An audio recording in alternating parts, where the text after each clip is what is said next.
கடமையின் போது ஷைத்தானுக்கு கல் எறிகிறார்களே, அது ஏன் எரிகிறார்கள்? எரியவில்லை என்றால் குற்றமாகுமா அப்படின்றதுதான் கேள்வி. புரியுதா கேள்வி? ஹஜ் கடமை போகும்போது ஒரு சில செயல்பாடுகள் இதெல்லாம் நம்ம ஹஜ்ஜின் போது செய்யணும் அப்படின்னு நம்மளுக்கு இருக்கு. ஓகேவா? உதாரணத்துக்கு எஹ்ராம் அணையணும், தவாப் செய்யணும், மினால தங்கணும், முஸ்தலிஃபால தங்கணும், மினா கூடாரத்துக்கு போகணும், அரஃபா மலையில தங்கணும். இந்த மாதிரி பல விஷயங்களை இந்த ஹஜ்ஜுக்கு போகும்போது செய்யணும். அது எங்கேருந்து வருதுன்னா ஹஜ்ஜோட கிரியைகள் இருக்கு இல்லையா, ஹஜ்ஜோட எல்லா ஆக்டிவிட்டிஸுமே இப்ராஹிம் நபியோட சம்பந்தப்பட்டது. ஓகேவா? அது ஒரு தியாக திருநாள் அப்படின்னு சொல்லுவாங்க ஹஜ் பெருநாள். இப்ராஹிம் நபியோட தியாகங்களை அந்தந்த இடத்துல நினைவூட்டுறபடிதான் நம்மளுக்கு ஹஜ் பெருநாளோட ஆக்டிவிட்டிஸ் எல்லாம் இருக்கும். உதாரணத்துக்கு குர்பான் கொடுக்குறோம் இல்லையா, ஹஜ் பெருநாள் தானே குர்பான் கொடுக்குறோம். எதை வச்சு கொடுக்குறோம்? அதுவும் இப்ராஹிம் நபியோட வரலாற்றை சார்ந்துதான் அந்த ஆக்டிவிட்டிஸும் வருது. அதே மாதிரி இப்ராஹிம் நபியோட ஆக்டிவிட்டிஸை சேர்ந்துதான் நம்மளுக்கு என்ன வருது, இந்த கல் எறிகிற விஷயங்களும் வருது. சரி, இப்போ இப்ராஹிம் நபிக்கு அல்லாஹ் சுப்ஹானஹு வ தஆலா பல கட்டளைகளை கொடுத்து அது கொஞ்சம் கூட அவங்க என்ன பண்ணுவாங்க, கொஞ்சம் கூட அச்சம் இல்லாம தயக்கம் இல்லாம அல்லாஹ் ஒரு விஷயத்தை சொல்லிட்டா உடனே அதை நிறைவேற்றுவாங்க. இது நம்ம நிறைய பயான்கள்ல நிறைய விஷயங்கள்ல கேட்டிருப்போம். அந்த மாதிரி அல்லாஹ் ஒரு நாள் இப்ராஹிம் நபிக்கு கட்டளை இடுகிறான், உங்கள் மகனை அறுத்து பலியிடுங்க. இதை நம்ம நிறைய கேட்டிருக்கோம் இல்லையா? அதை ஒட்டிதான் இந்த குர்பான் கொடுக்கிற விஷயம் எல்லாம் நம்மளுக்கு வருது. அப்போ அல்லாஹ் இஸ்மாயில் நபியை அறுத்து பலியிடுங்க அப்படின்னு சொல்லும் போது இப்ராஹிம் நபி அவர்கள் கொஞ்சமும் தயக்கம் இல்லாம அதுக்கு சரி அப்படின்னு சொல்லிடுறாங்க. ஏன்னா அவங்க அப்படித்தான் பழகிருக்காங்க, அல்லாஹ் எது சொன்னாலும் சரி. அப்ப இஸ்மாயில் நபி இடத்துலயே போய் கேக்குறாங்க, மகனே இந்த மாதிரி அல்லாஹ் எனக்கு ஒரு கட்டளை இட்டு இருக்கிறான், உன்னை அறுத்து பலியிடுற மாதிரி எனக்கு வஹி வந்திருக்கு அப்படின்னு சொல்லும் போது இஸ்மாயில் நபியும் ஓகே, நீங்க தாராளமா அல்லாஹ் ஒண்ணு சொல்லிட்டா அதை நீங்க நிறைவேற்றுங்க அப்படின்னு சொல்லிதான் அந்த ஹஜ் அந்த குர்பான் கொடுக்கறதை கூட்டிட்டு போறாங்க. எங்க கூட்டிட்டு போறாங்க? வீட்டுல எல்லாம் வச்சு அப்படியே அறுத்துட முடியாதுல்ல. சோ என்ன பண்றாங்க, ஒரு தூரமா ஒரு மலை பகுதிக்கு கொண்டுட்டு போறாங்க. யாரு? இஸ்மாயில் நபியை. யாரு? இப்ராஹிம் அலை அவர்கள். சரியா? அப்ப கொண்டுட்டு போகும்போது நடுவுல 3 இடத்துல ஷைத்தான் வரான். என்ன பண்றான்?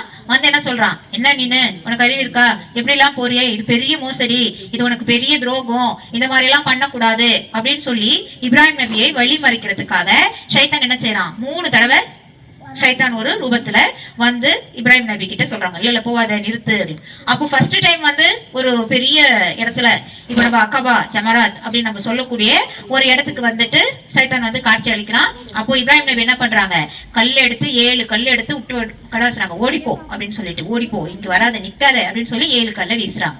மறுபடியும் கொஞ்சம் மறைஞ்சு போயிடுறான். திருப்பி கொஞ்சம் நேரம் கழிச்சு இன்னொரு இடத்துல தோன்றான். அங்கேயும் அப்படிதான், நீ என்ன உனக்கு ஒரே ஒரு பையன், ஏதோ எத்தனை வருஷம் சென்று உனக்கு முதுமை ஆனதுக்கு அப்புறம் பிறந்த பையனை போயிட்டு நீ பலி கொடுக்க போறியா, அல்லாஹ் சொன்னான்னு வரியா, கனவுல வந்ததெல்லாம் நீ நிறைவேற்றுவியா, இப்படி மனசை கலைக்கிறதுக்காக மறுபடியும் ஒரு இடத்துல ஷைத்தான் இப்ராஹிம் நபிக்கு காட்சி அளிச்சு சொல்றான். மறுபடியும் அந்த இடத்துல என்ன பண்றாங்க, இப்ராஹிம் நபி மறுபடியும் ஒரு 7 கல்லை எடுத்து விட்டு கடாசுறாங்க, போ துரத்துறாங்க, நீ போ, முதல்ல என் கண் முன்னாடி நிக்காத போ அப்படின்னு. இந்த மாதிரி 3 இடத்துலயும் எங்கெல்லாம் ஷைத்தான் நின்றுச்சோ இப்ப அந்த 3 இடத்துலயும் ஒரு தூண் மாதிரி கட்டி வச்சிருக்காங்க. எங்க ஷைத்தான் நின்றதாக ரசூல் ஸல்லல்லாஹு அலைஹி வஸல்லம் காட்டப்பட்டுச்சோ அந்த 3 இடத்துல ரசூல் ஸல்லல்லாஹு அலைஹி வஸல்லம் ஹஜ் செய்யும் போது கல் எடுத்து வீசுறாங்க. அப்போ ரசூல் ஸல்லல்லாஹு அலைஹி வஸல்லம் எல்லாம் காட்டி கொடுத்தான், இந்த இடத்துலதான் என்ன ஆகும், ஷைத்தான் நின்றுச்சு, இப்ராஹிம் நபியை தடுத்துச்சு, இஸ்மாயில் நபியை குர்பானுக்காக கூட்டு போகும்போது தடை செய்யப்பட்டது இந்த இடத்துலதான் அப்படின்னு காட்டும் போது அந்தந்த இடத்துல நபி ஸல்லல்லாஹு அலைஹி வஸல்லம் என்ன செய்யறாங்க, 7 கற்களை எடுத்து அவங்களும் அடிக்கிறாங்க.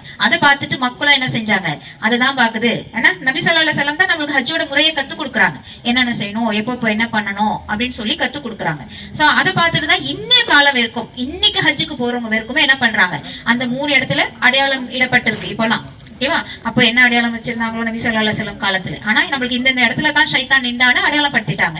இப்போ நம்ம நிறைய டெவலப்மெண்ட் இருக்கு, அதனால அந்த இடங்கள்ல இப்ப தூண் மாதிரி வச்சிருக்காங்க அடையாளத்துக்கு. அந்த இடத்துக்கு போற ஹாஜிகள்னா யாரு, ஹஜ்ஜை நிறைவேற்றுறதுக்காக போகக்கூடியவர்கள் 7 கற்களை எடுத்து வச்சுக்குவாங்க ஒரு இடத்துக்கும் வீசுறதுக்கு. சோ 7 கற்களை அந்த ஷைத்தானை பார்த்து அல்லாஹ் அக்பர் சொல்லி வீசுவாங்க. ஓகேவா? இதுதான் அதுக்கு பின்னாடி இருக்க வரலாற்று பின்னணி, எதனால நம்ம அந்த இடத்துல போய் கல்லை வீசுறோம் அப்படின்றது. சரி, அடுத்து என்ன நோக்கம், ஏன் வீசுறோம்ன்றது புரிஞ்சிருச்சா? ஏன் வீசுறோம்? ஷைத்தான் அந்த இடத்துலதான் இப்ராஹிம் நபியை வழி கெடுத்தான். அதனால அந்த இடத்துல நம்ம கல்களை ரசூல் ஸல்லல்லாஹு அலைஹி வஸல்லம் வீசினாங்க, அதனால நம்மளும் வீசுறோம். சரியா? இப்ப நம்ம எதனால அதை செய்யறோம் அப்படின்னு பாத்தீங்கன்னா முதல் கண்டிஷன் என்ன, இப்ராஹிம் நபியோட தியாகத்தை பரசாற்று மலையில, அதாவது அதை அப்ரிஷியேட் பண்ணக்கூடிய ஒரு நிகழ்வு தான் நம்மளுக்கு ஹஜ் பெருநாளோட எல்லா நிகழ்வுமே. அப்படி இப்ராஹிம் நபியோட அந்த தியாக உணர்வு, அல்லாவுக்காக வாழ்ந்த, அல்லாவுக்காக எதையும் செய்ய துணிஞ்ச இப்ராஹிம் நபியை நினைவு கூறும் வகையாக இந்த நிகழ்வு ஒண்ணு இருக்குது. ரெண்டாவது விஷயம் என்ன அதுலன்னு பாத்தீங்கன்னா, அல்லாஹ் ஷைத்தான் தீயவன், ஷைத்தான் நம்மளை வழிகெடுக்க கூடியவன் என்ற உணர்வையும் இந்த நிகழ்வு நம்மளுக்கு ஏற்படுத்துதா இல்லையா?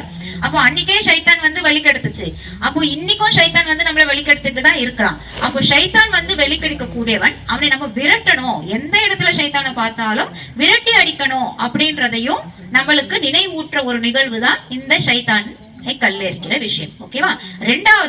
மூணாவது என்ன விஷயம் இதுல நம்ம நினைவு எடுத்துக்கணும், படிப்பினையா எடுத்துக்கணும் அப்படின்னு பாத்தீங்கன்னா, அல்லாஹ் மேல உறுதி. அன்னைக்கு இப்ராஹிம் நபிக்கு அல்லாஹ் மேல உறுதி இருந்துச்சுல்ல, அல்லாஹ் ஒண்ணு செய்ய சொல்லியிருக்கானா அது கண்டிப்பா ஒரு நன்மைக்காக தான் இருக்கும் அப்படின்னு ஷைத்தான் எல்லாம் மீறி அல்லாஹ் மேல ஒரு முழு நம்பிக்கையும் உறுதியும் வச்சு கடந்து போனாங்கல்ல அடிச்சுட்டு.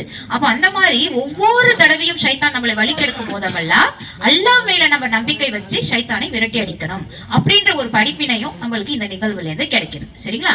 அடுத்தது கடைசியாக நபி ஸல்லல்லாஹு அலைஹி வஸல்லமோட வழிமுறையை நாம் பின்பற்றோம். ஏன்னா இப்ராஹிம் நபியோட காலத்துல வாழல இல்லையா? இப்ராஹிம் நபிக்கு நடந்ததெல்லாம் நம்மளுக்கு ரசூல் ஸல்லல்லாஹு அலைஹி வஸல்லம் மூலமா தான் அறிவிப்பு செய்யப்பட்டுச்சு. அப்ப ரசூல் ஸல்லல்லாஹு அலைஹி வஸல்லம் அங்க கல் அடிச்சாங்கன்றதுனால தான் நாம இன்னைக்கும் என்ன பண்றோம், அந்த இடத்துல போனா 7 கல் அடிக்கிறோம். அப்போ ஒரு நபி வழியை நம்ம பார்த்தாலும் பார்க்கலனாலும் என்ன செய்யணும், நபி வழி அப்படின்னு ஒண்ணு ஆனதுக்கு அப்புறம் அதை கண்டிப்பா நம்ம ஃபாலோ பண்ணியே ஆகணும்ன்றதுக்கும், இது நம்ம நபியை எவ்வளவு நேசிக்கிறோம், அவர் சொன்ன ஒரு வழிமுறையும் நம்ம எப்படி பின்பற்றோம்ன்றதுக்கும் இந்த நிகழ்வு படிப்பினையா இருக்குது. சரிங்களா? அப்ப என்னென்ன விஷயத்துக்கெல்லாம் இதுல நம்ம படிப்பினை எடுத்துக்கலாம்? ஃபர்ஸ்ட் விஷயம் என்ன, ஷைத்தான் என்பவன் வழிகெடுக்க கூடியவன். எல்லா இடத்துலயும் ஷைத்தான் வருவான், வழி கெடுப்பான். நம்ம என்ன செய்யணும், ஷைத்தானை விட்டடிஞ்சிட்டு அவனை கடந்து போய்கிட்டே இருக்கணும். ஒரு படிப்பினையும் நம்மளுக்கு இதுல கிடைக்குது. ரெண்டாவது என்ன படிப்பினை கிடைக்குது, அல்லாஹ் மேல மிகவும் நம்பிக்கை வைத்திருக்கணும். இப்ராஹிம் நபி எப்படி அல்லாஹ் மீது எல்லா நம்பிக்கை வச்சு தவக்கல் வச்சு நடந்தாங்களோ அதே போல நம்மளும் என்ன செய்யணும், அல்லாஹ் மீது முழு நம்பிக்கை வச்சு தவக்கல் வச்சு அல்லாஹ் இட்ட கட்டளையை நம்ம எதுக்கும் அசராம, எதுக்கும் ஹெசிடேட் பண்ணாம நம்ம செஞ்சே முடிக்கணும். மூணாவது என்ன, ரசூல் ஸல்லல்லாஹு அலைஹி வஸல்லம் எதை சொன்னார்களோ, எதை செய்தார்களோ, எதை அனுமதித்தார்களோ அத்தனை விஷயத்தையும் நம்ம வாழ்நாள்ல நம்ம கடைபிடிக்கணும். இந்த 3 தான் இதுக்கு பின்னாடி இருக்கிற பெரிய நோக்கம், படிப்பினை எல்லாமே. புரிஞ்சுச்சா கேள்விக்கு பதில்? சரி.